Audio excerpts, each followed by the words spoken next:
पुत्र और पवित्र आत्मा के नाम पर आमीन। हमारे प्रभु यीशु क्रिस्त की कृपा, ईश्वर का प्रेम और पवित्र आत्मा का साहचर्य आप सबको प्राप्त हो और आपकी आत्मा के साथ। क्रिस्त में प्यारे भाइयों और बहनों, आज के इस पवित्र मिसा में मैं आप सबों का हार्दिक स्वागत करता हूं। हम लोग आगमन काल में प्रवेश कर चुके हैं और आगमन का पहला सप्ताह में प्रवेश कर चुके हैं और आगमन काल प्रभु यीशु के दूसरे आगमन के लिए अपने आप को तैयार करने का समय है। आज का पहला पाठ नबी ईसायास के ग्रंथ अध्याय 11 में नबी ईसायास भविष्यवाणी करते हैं कि दाऊद के वंश में मसीह का जन्म होगा और वह बुद्धि, ज्ञान, प्रज्ञा से परिपूर्ण होगा और वह न्याय की स्थापना करेगा, शांति की स्थापना करेगा और कुकर्मियों का विनाश करेगा, अन्याय करने वालों का विनाश करेगा। हम लोग चारों ओर देखते हैं, आज भी पूरे विश्व में, सारे संसार में और हमारे देश में अन्याय है, अत्याचार है, कुकर्म है। तो आज हम प्रभु से ही प्रार्थना करें कि प्रभु हर प्रकार के अन्याय को दूर कीजिए, अत्याचार को दूर कीजिए, कुकर्म को दूर कीजिए और हमें अपने जीवन से भी हर प्रकार के अन्याय, अत्याचार, कुकर्म को दूर करना है। आइए हम अपने आप को जांचें, अपने मन को जांचें। हमारे हृदय, मन, आत्मा में, जीवन में जो भी पाप है, अन्याय है, अत्याचार है, उसके लिए हम प्रभु से माफी मांगे, क्षमा याचना करें।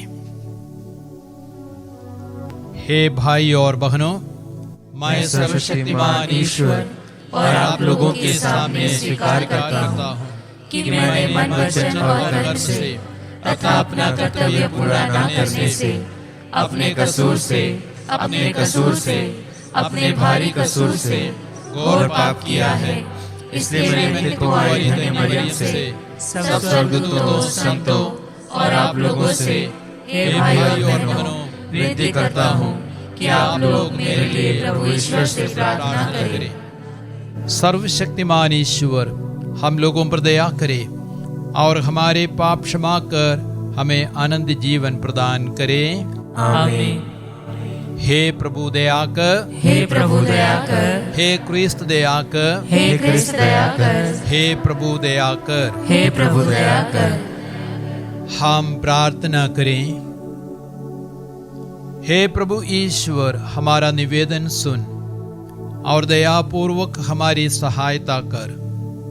तेरे पुत्र के आगमन से प्रोत्साहित होकर हम पाप के कलंक से बचे रहें। ऐसी कृपा दे उन्हीं हमारे प्रभु तेरे पुत्र यीशु क्रिस्त के द्वारा, जो तेरे तथा पवित्र आत्मा के संग एक ईश्वर होकर युगानुयुग जीते और राज्य करते हैं। आमीन।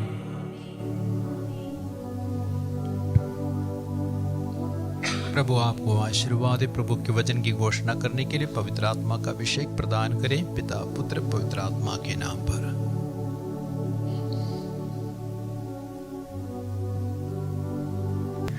पहला पाठ नबी ईसायास का ग्रंथ अध्याय 11 वचन संख्या 1 से 10। पाठ का मूल वाक्य है, प्रभु का आत्मा उस पर छाया रहेगा। यिशै के धड़ से एक टहनी निकलेगी, उसकी जड़ से एक अंकुर फूटेगा। प्रभु का आत्मा उस पर छाया रहेगा, प्रज्ञा तथा बुद्धि का आत्मा, सुमति तथा धैर्य का आत्मा, ज्ञान तथा ईश्वर भक्ति का आत्मा। वह प्रभु पर श्रद्धा रखेगा। वह ना तो जैसे तैसे न्याय करेगा और ना सुनी सुनाई के अनुसार निर्णय देगा। वह न्यायपूर्वक दीन दुखियों के मामले पर विचार करेगा और निष्पक्ष होकर देश के दरिद्रों को न्याय दिखाएगा। वह अपने शब्दों के दंड से अत्याचारियों को मारेगा और अपने निर्णयों से कुकर्मियों का विनाश करेगा। वह न्याय को वस्त्र की तरह पहन लेगा और सच्चाई को कमरबंद की तरह धारण करेगा। तब भेड़िया मेमने के साथ रहेगा, चीता बकरी की बगल में लेट जाएगा।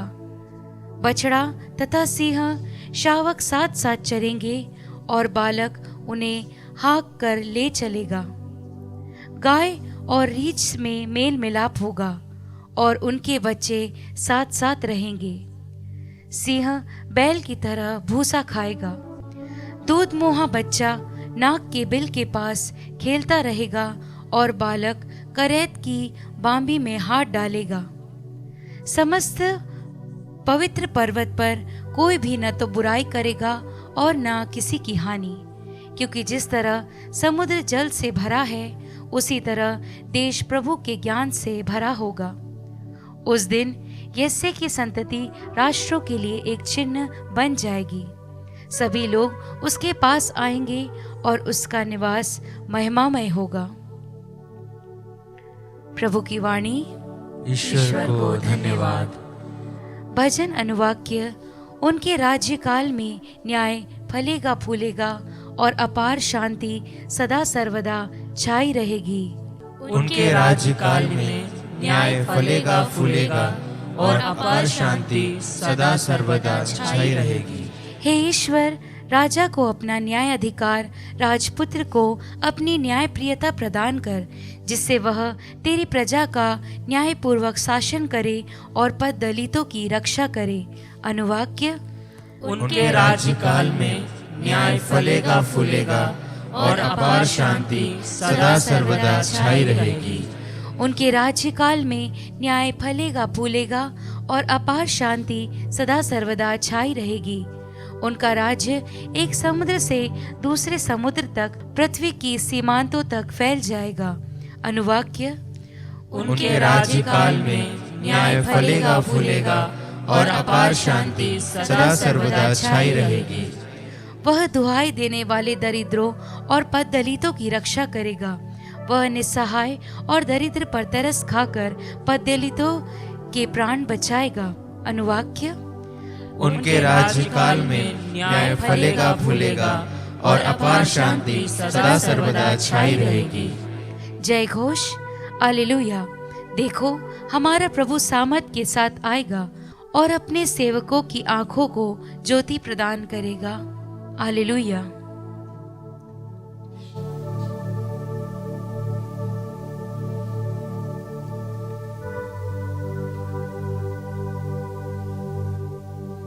प्रभु आप लोगों के साथ हो और आपकी आत्मा के साथ। संत लूकस के अनुसार प्रभु यीशु क्रिस्त का पवित्र सुसमाचार। हे प्रभु, तेरी महिमा हो। अध्याय 10 वाक्य संज्ञा 21 से 24 तक।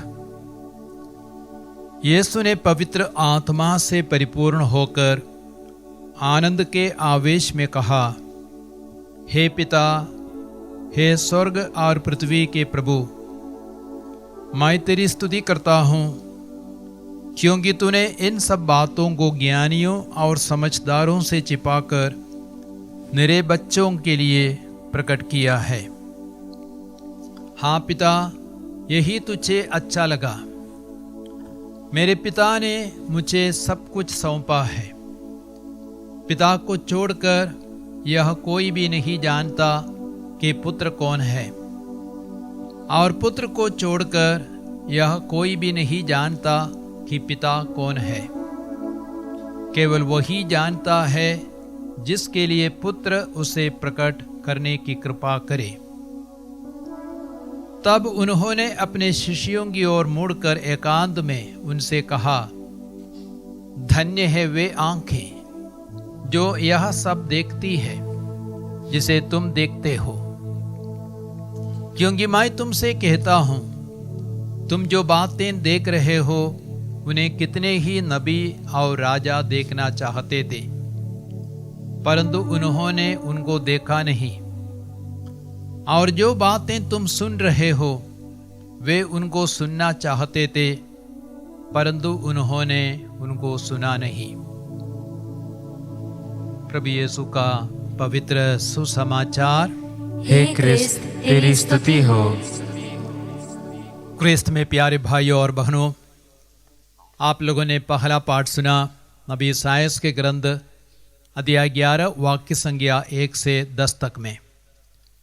उसमें नबी ईसाया एक और महत्वपूर्ण संदेश हमें देते हैं, और वह संदेश यह है कि जब मसीह का आगमन होगा, उनके राज्य में सबका रूपांतरण होगा, सबका स्वभाव बदल जाएगा, सब में परिवर्तन आ जाएगा। नबी ईसायास कहते हैं बहुत बड़े बड़े खूंगे और विषैले जानवर है और जीव जंतु है, जैसे कि भेड़िया और शेर, भालू, चीता, ये सब खूंखार जानवर है, क्रूर जानवर है। और विषैले जीव जंतु है जैसे नाग और कराइत, सांप। लेकिन इन सब का स्वभाव बदल जाएगा और उनमें परिवर्तन आएगा और उनमें रूपांतरण आएगा, और वे शांत स्वभाव के जानवरों जैसे बनेंगे। शांत स्वभाव के जानवर कौन कौन से हैं? जैसे कि हमें मालूम है मेमना और बैल, गाय, बछड़े, ये सब शांत स्वभाव के जानवर है। और बालक भी, बच्चा भी शांत स्वभाव का है। तो खूंखार जानवरों का स्वभाव बदल जाएगा और विषैले सर्पों का स्वभाव बदल जाएगा। वे शांत स्वभाव के जैसे बन जाएंगे, और ये दोनों जानवर एक साथ रहेंगे, एक साथ खेलेंगे, एक साथ भोजन करेंगे। अब प्रभु हमें क्या संदेश देना चाहते हैं? मैं सोचता हूँ ये खूंखार जानवर है, विषैले सर्प है, ये सब कठोर क्रूर मनुष्यों का प्रतीक है।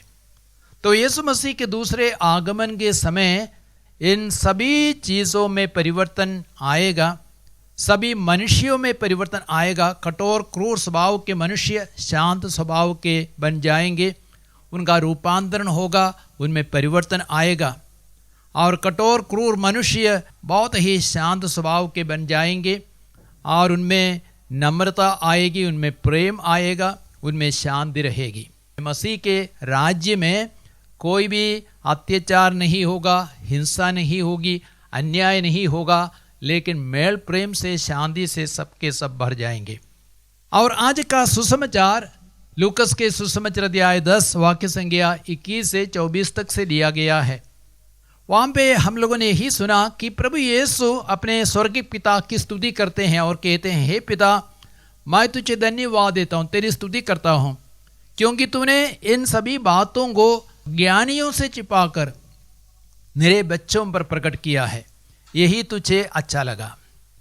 तो प्रभु यीशु हमसे यही कहना चाहते हैं कि ईश्वर के राज्य का रहस्य ज्ञानियों को नहीं, पंडितों को नहीं, बड़े बड़े लोगों को नहीं, लेकिन नम्र लोगों को, छोटे छोटे लोगों को, बच्चे जैसे लोगों को दिया जाता है। जब प्रभु यीशु का जन्म हुआ था, उस समय उनके जन्म की खबर सबसे पहले पंडितों को, राजाओं को, पुरोहितों को नहीं दिया गया, लेकिन यीशु के जन्म की खबर सबसे पहले अनपढ़ चरवाहों को दिया गया था। वे छोटे छोटे मनुष्य थे, अनपढ़ थे, सीधा सादा जीवन जीने वाले थे। ऐसे लोगों को प्रभु यीशु के जन्म की खबर दी गई थी। और उसी प्रकार जब यीशु ने अपना सार्वजनिक जीवन प्रारंभ किया, यीशु ने उपदेश देना शुरू किया, शास्त्रियों ने और फरीसियों ने यीशु के वचनों को सुना, लेकिन उन्होंने यीशु को नहीं पहचाना। उन्होंने यीशु में ईश्वर के पुत्र को नहीं पहचाना, मसीह को नहीं पहचाना। उन्होंने उनका तिरस्कार किया और उनको क्रूस पर चढ़ाया। लेकिन मछुआरे जैसे लोगों को, पेत्रोस और अंद्रेयस, योहन और याकूब जैसे अनपढ़ मछुआरों को यीशु का अनुभव मिला। उन्होंने यीशु को पहचाना, यीशु को स्वीकार किया, यीशु में विश्वास किया, और वे स्वर्ग राज्य के योग्य बने। तो स्वर्ग राज्य के रहस्यों को जानने के लिए, ईश्वर को जानने के लिए हमें नम्र बनने की आवश्यकता है, बच्चे जैसे बनने की आवश्यकता है। आपको मालूम है कि माता मरियम ने भी जहाँ कहीं भी दर्शन दिया, बच्चों को दर्शन दिया और बच्चे जैसे लोगों को दर्शन दिया। माता मरियम ने वेलांकन्नी में दर्शन दिया, फातिमा में दर्शन दिया, लूर्स में दर्शन दिया, और ग्वाडालुपे मेक्सिको में दर्शन दिया। सब जगह माता मरियम ने छोटे छोटे बच्चे जैसे लोगों को दर्शन दिया। तो ईश्वर के राज्य के रहस्य को जानने के लिए हमें बच्चे जैसे बनना है, छोटा बनना है, नम्र बनना है। तो आइए आज जब हम प्रभु के इन वचनों पर मनन करते हैं, हम प्रार्थना करें, हम लोगों में यदि किसी प्रकार की कठोरता है, क्रूरता है, उस स्वभाव को प्रभु बदल दे, हमें शांत स्वभाव के बनाए, हमारे रूपांतरण हो सके, हमारे स्वभाव में परिवर्तन आ सके, उसके लिए हम प्रार्थना करें। साथ ही साथ हम नम्रता के लिए प्रार्थना करें, बच्चे जैसे स्वभाव प्रभु हमें प्रदान करे, उसके लिए भी हम प्रार्थना करें, क्योंकि यीशु ने कहा है यदि तुम बच्चे जैसे नहीं बनोगे स्वर्ग राज्य में प्रवेश नहीं कर पाओगे। आइए हम प्रभु के इन वचनों पर मनन करें।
भाई और बहनों, प्रार्थना कीजिए कि सर्वशक्तिमान पिता ईश्वर मेरा और आप लोगों का यह बलिदान ग्रहण करें।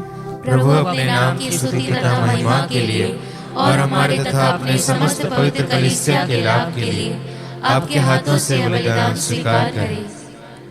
हे प्रभु, हमारी विनम्र प्रार्थनाएं और दान तुझे पसंद आए। हमें ऐसे गुण पुण्य नहीं है जिन पर हम आशा कर सकते हैं। हमारी रक्षा कर, क्योंकि हम तेरी करुणा पर भरोसा रखते हैं। यह प्रार्थना सुन ले हमारे प्रभु क्रिस्त के द्वारा, आमीन। प्रभु आप लोगों के साथ हो और आपकी आत्मा के साथ। प्रभु में मन लगाइए, हम प्रभु में मन लगाए हुए हैं। हम अपने प्रभु ईश्वर को धन्यवाद दें। यह उचित और न्याय संगत है। हे प्रभु पवित्र पिता, सर्वशक्तिमान और शाश्वत ईश्वर, यह वास्तव में उचित और न्याय संगत है।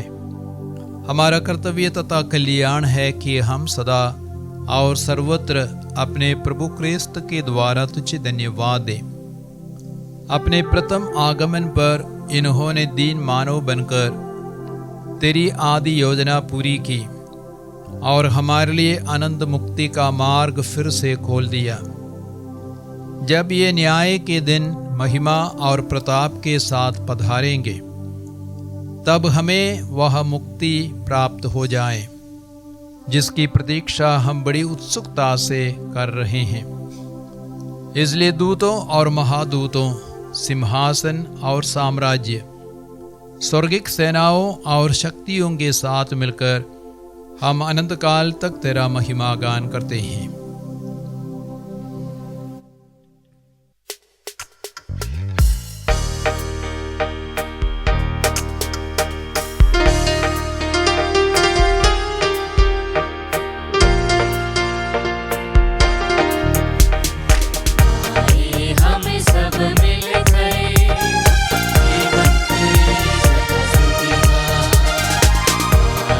हम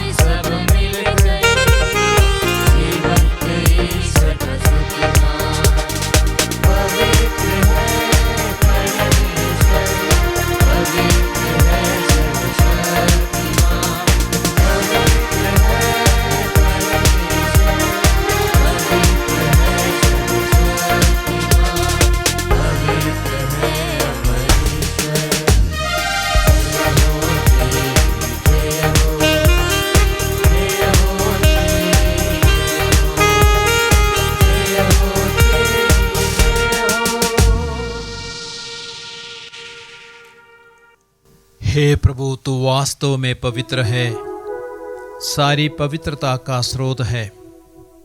हम तुझसे प्रार्थना करते हैं, तो इन उपहारों को अपने आत्मा के संस्पर्श से पवित्र कर दे, कि यह हमारे प्रभु यीशु क्रिस्त के शरीर तथा रक्त बन जाएं। जब वे स्वेच्छा से मृत्यु के लिए सौंपे गए, उन्होंने रोटी ली, तुझे धन्यवाद दिया और रोटी तोड़कर उसे अपने शिष्यों को देते हुए कहा, तुम सब इसे लो और इसमें से खाओ, क्योंकि यह मेरा शरीर है जो तुम्हारे लिए बलि चढ़ाया जाएगा। हे मेरे प्रभु, हे मेरे ईश्वर।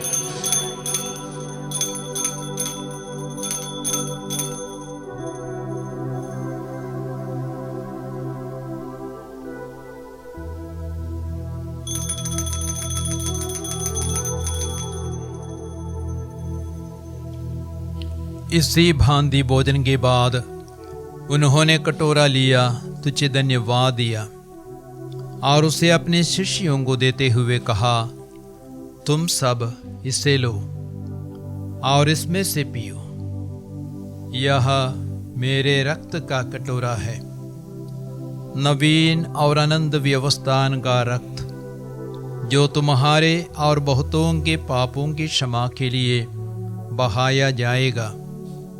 तुम मेरी स्मृति में यह करो।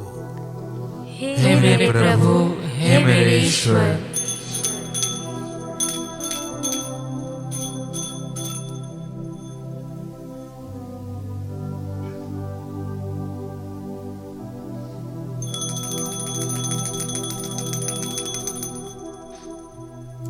विश्वास का रहस्य। हे हे प्रभु, हम तेरी मृत्यु तथा पुनरुत्थान की घोषणा तेरे पुनरागमन तक करते रहेंगे। इसलिए हे प्रभु, हम क्रिस्त की मृत्यु और पुनरुत्थान की स्मृति में तुझे जीवन की रोटी और मुक्ति का कटोरा चढ़ाते हैं। हम तुझे धन्यवाद देते हैं कि तूने हमें अपने सम्मुख उपस्थित होने और अपनी सेवा करने का सौभाग्य प्रदान किया है। हमारा नम्र निवेदन है कि हम सब क्रिस्त का शरीर और रक्त ग्रहण करके पवित्र आत्मा के द्वारा एकता के सूत्र में बंधे रहें। हे प्रभु, हमारे संत पिता फ्रांसिस, हमारे धर्माध्यक्ष चाको और सभी याजकों के साथ विश्व भर में फैली अपनी कलीसिया की सुधि ले तथा इसे प्रेम में सिद्ध बना दे। हमारे उन भाई बहनों की भी सुधि ले जो पुनरुत्थान की आशा में परलोक सिधार चुके हैं।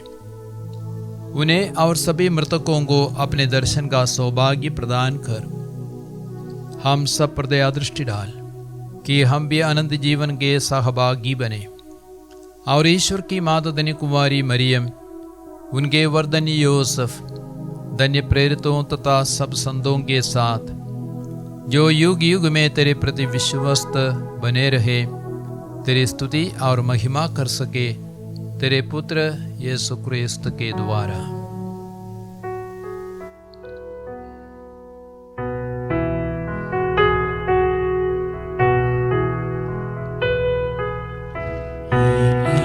प्रभु इसके द्वारा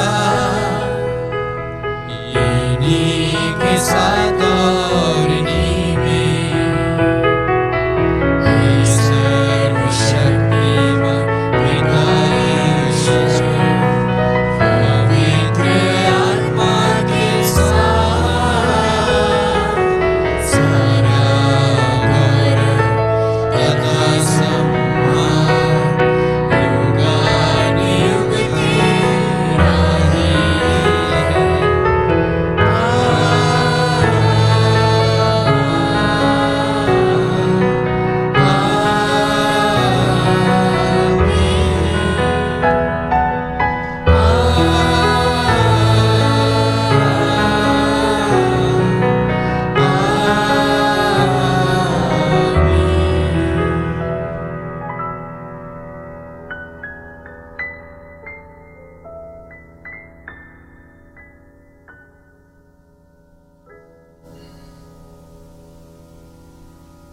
मुक्तिदाता के आदेश पर और दिव्य शिक्षा से सुदृढ़ होकर हम साहस के साथ प्रेम पूर्वक कहते हैं, हे हमारे पिता जो स्वर्ग में है, तेरा नाम पवित्र माना जाए, तेरा राज्य आए, तेरी इच्छा जैसे स्वर्ग में वैसे इस पृथ्वी पर भी पूरी हो।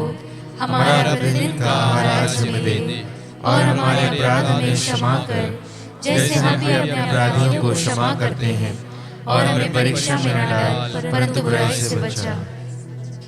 हे प्रभु, हम तुझसे प्रार्थना करते हैं, सभी बुराइयों से हमें बचा और इस जीवन में हमें कृपा पूर्वक शांति प्रदान कर हम तेरी दया से सदा पाप से दूर और हर विपत्ति से सुरक्षित रहे और उस दिन की प्रतीक्षा करते रहे जब हमारे मुक्तिदाता यीशु क्रिस्त फिर आकर हमारी धन्य आशा पूरी करेंगे।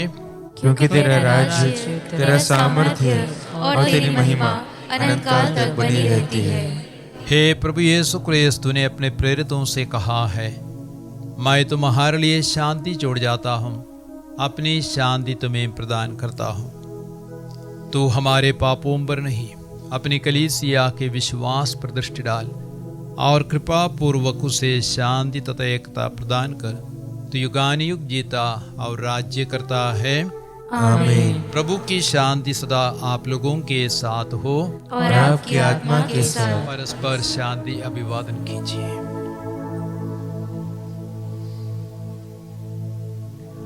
हे ईश्वर के मेमने, तू संसार के पाप हर लेता है, हम पर दया कर। हे ईश्वर के मेमने, तू संसार के पाप हर लेता है, हम पर दया कर। हे ईश्वर के मेमने, तू संसार के पाप हर लेता है, हमें शांति प्रदान कर। देखिए ईश्वर का मेमना प्रभु यीशु क्रिस्त जो संसार के पाप हर लेता है। धन्य है हम सब जो प्रभु के इस बोझ के लिए बुलाए गए हैं। हे प्रभु, मैं इस योग्य नहीं हूँ कि तू मेरे यहाँ आए, किंतु एक शब्द कह दे और मेरी आत्मा चंगी हो जाएगी। क्रिस्त का शरीर और रक्त में जीवन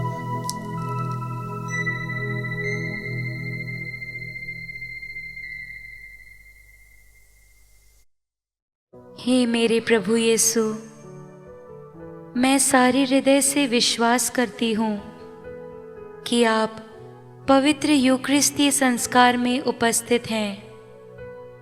हे प्रभु, मैं सभी चीज़ों से बढ़कर आपको प्रेम करती हूँ और मेरी यही अभिलाषा है कि आप मेरी आत्मा में आकर बस जाएं, क्योंकि हे प्रभु, मैं आपको आज ग्रहण करने में असमर्थ हूँ।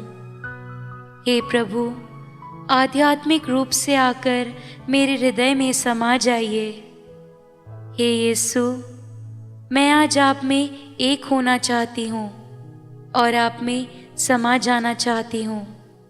हे प्रभु, यह कभी ना होने पाए कि मैं आपसे कभी अलग हो जाऊं। आमीन। हम लोगों ने यीशु के पावनतम शरीर और रक्त को ग्रहण किया है। हम प्रार्थना करें हम यीशु के जैसे बन सके, यीशु के स्वभाव को धारण कर सके, नम्र बन सके, पवित्र बन सके, प्रेमी बन सके, बच्चे जैसे बन सके।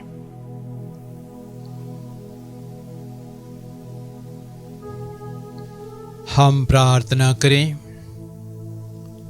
हे प्रभु, आध्यात्मिक भोजन से तृप्त होकर हम तुझसे विनम्र निवेदन करते हैं कि संस्कार में सहभागिता द्वारा हम लौकिक वस्तुओं को भली भांति परखें और अलौकिक वस्तुओं के प्रति अनुरक्त रहे, हमारे प्रभु क्रिस्त के द्वारा। आमीन। प्रभु आप लोगों के साथ हो और आपकी आत्मा के साथ। सर्वशक्तिमान ईश्वर पिता, पुत्र, पवित्र आत्मा आप सबको आशीर्वाद प्रदान करे। आमीन। आप लोग विदा लें। प्रभु की शांति सदा साथ रहे। ईश्वर को धन्यवाद।